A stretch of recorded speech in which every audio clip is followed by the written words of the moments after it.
Oregon, 1969. The state is facing huge challenges: uncontrolled growth, pollution. The green clean state isn't so green and clean anymore.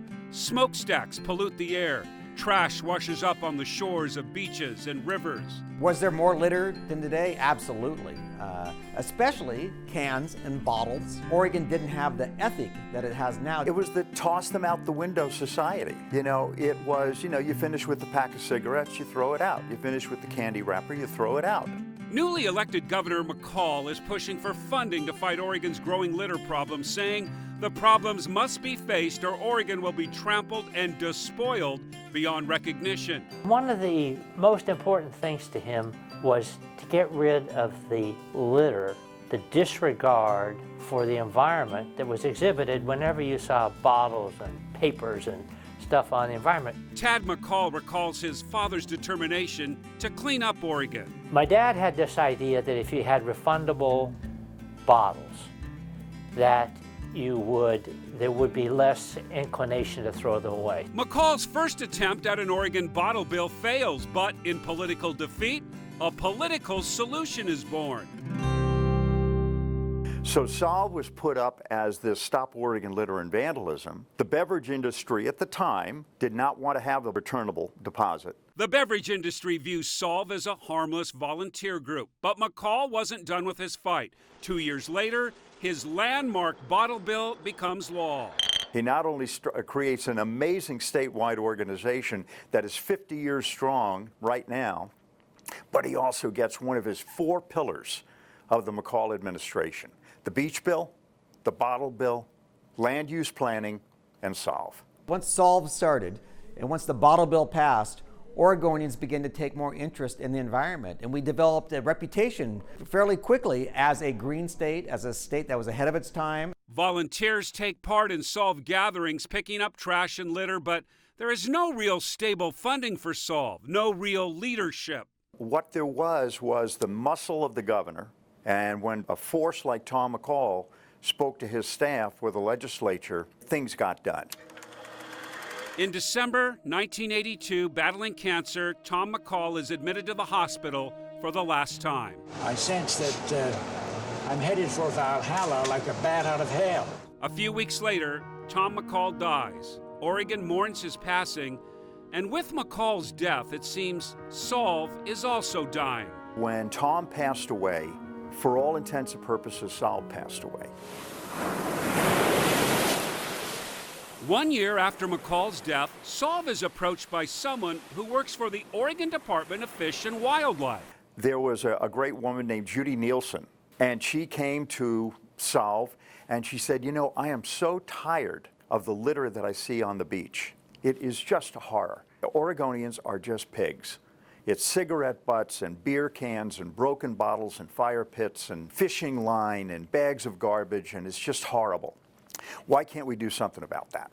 Judy Nielsen organizes hundreds of Solve volunteers into action. The purpose is to call attention to the proliferation of plastic debris in the natural environment and to let people know that there are consequences as far as wildlife is concerned. Well, that was the world's first beach cleanup. The beach cleanups continue, but Solve was still struggling. There was a very small organization, a very dedicated, but if you will, not powerful board of directors.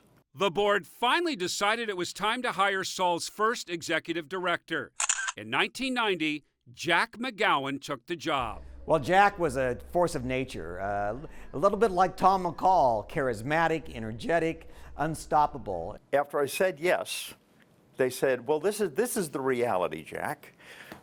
Solve has no office, it has no phone, it has no staff, it has a loaned post office box, it's in a cardboard box, it's got $12,000 in the bank, and your first year's salary is $10,000 with no benefits.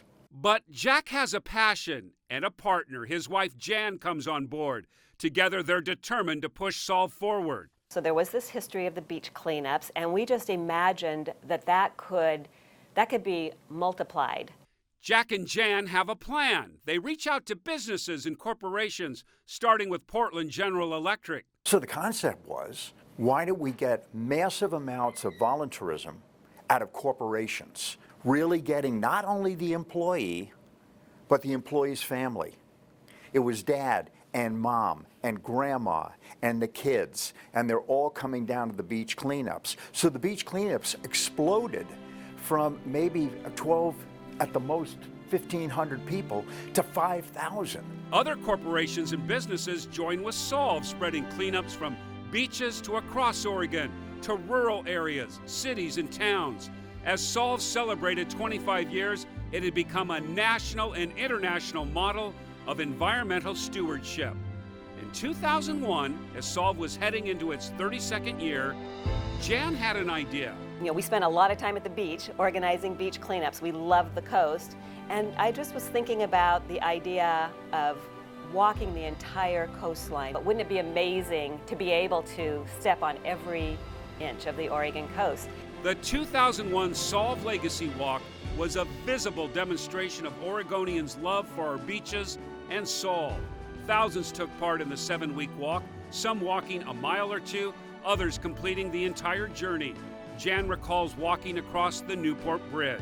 We heard someone else on a walkie-talkie say, "Hey, look, there's Solve, there's the Oregon Legacy Walk. That's all those people, they're raising money for the beach and for the cleanups." And that was a moment that it was like, yeah, this was worth it. Really, this is not only a statement about how we feel about our state today, but it's really a lasting statement for future generations to say, remember us well.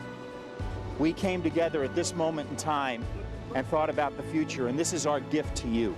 Jack and Jan went on to lead Solve for 18 years, setting it on a firm foundation for future generations. They did it with determination and passion and discovered something special along the way. We saw the true spirit of Oregon. We were in the tiniest towns, the biggest city, and there was one thing that was the thread that binded us, and that was people love their state. They want to make their state better. They love their kids. Solve is the barn builder of Oregon.